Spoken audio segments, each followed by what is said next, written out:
All right, guys, we are back, and we're talking Tiger Woods, the biggest name in the field. If you ask anybody who Scotty Scheffler is, they might not know. If you ask anybody who Tiger Woods is, they will know who he is. So this is the biggest name in the field here. Tiger Woods, bad this year. Strokes gained total, minus 1.82.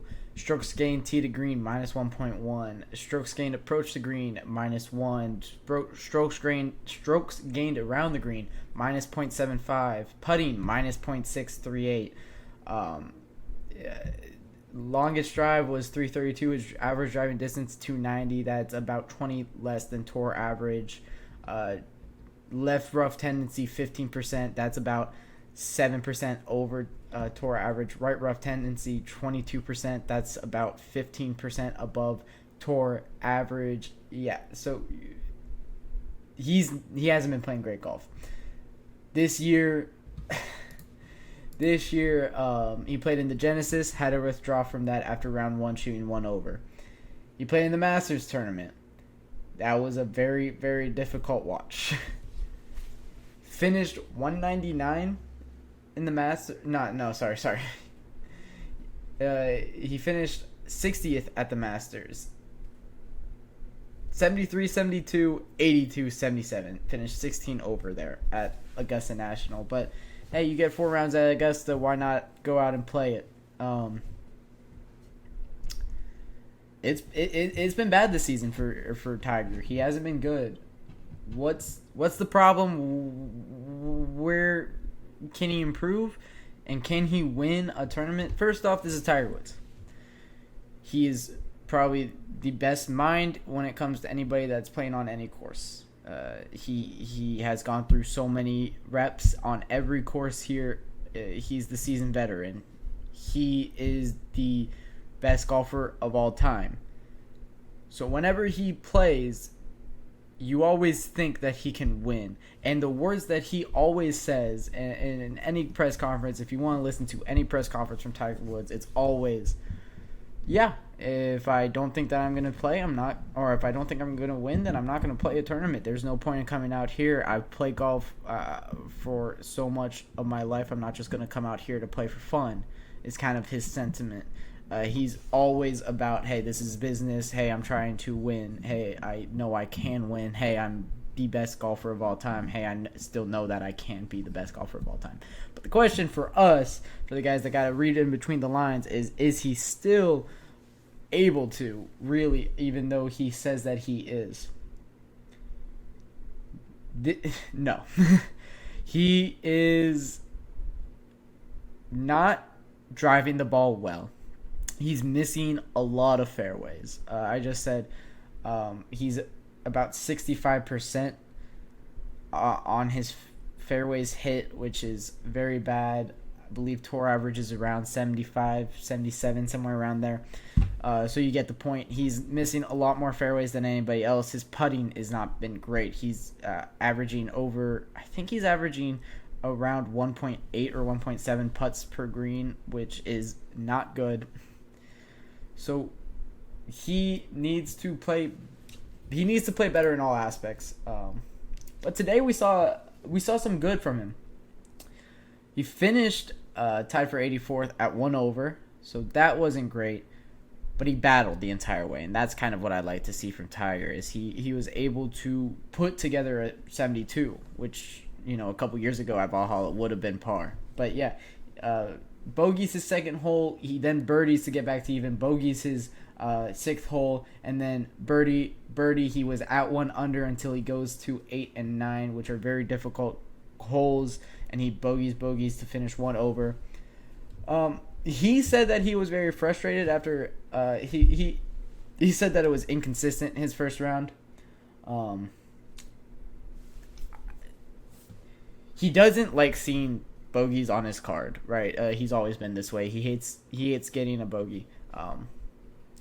This is what we're gonna see from him, though. This is kind of an inconsistent level of play. He's not gonna be that level of Tiger that we saw, that dominant, always birdieing. But I still believe that he can turn in some great scorecards, because I mean, you look at his swing. He had one punch out from, he was in the trees, and he punched it out and he put it within 10 feet of the pin on the green. Was able to spin. It was like a low iron. I forget what iron that he grabbed. I think it was like a 7, but it was a low iron that he just spun through the trees, and it's low, so you don't think that he's gonna be able to get spin on it, but he was able to, and that's a shot that when you're looking is very promising for Tiger.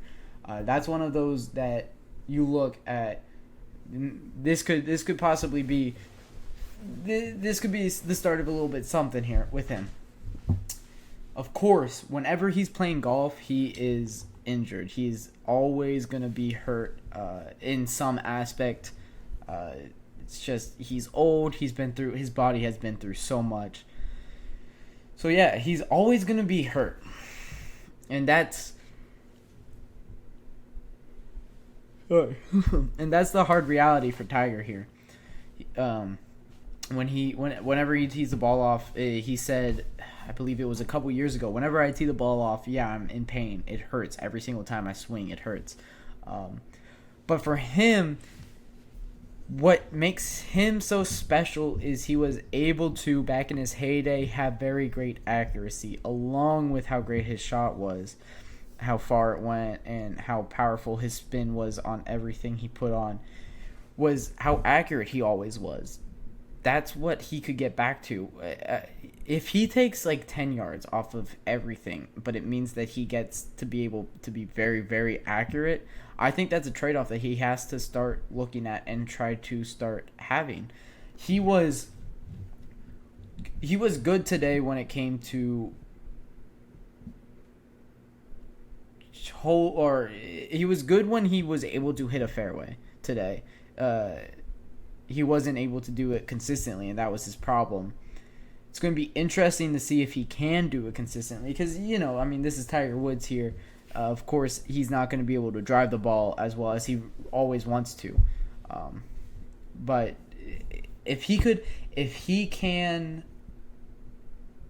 play good from the rough and be a lot more accurate coming out of the rough, I think that he will have a chance to be able to put together some great scorecards here. Of course, you want to have him. This could be like a legacy week for him. I like the 2019 Masters, and we saw him. The reason why we still have faith in Tiger Woods for you don't really believe that he can win. But the reason why you think like a little bit in the back of the mind, like hey, maybe he might be able to, is because of his turnout that he had at the 2019 Masters, and that was only 5 years ago. He was able to win that 5 years ago.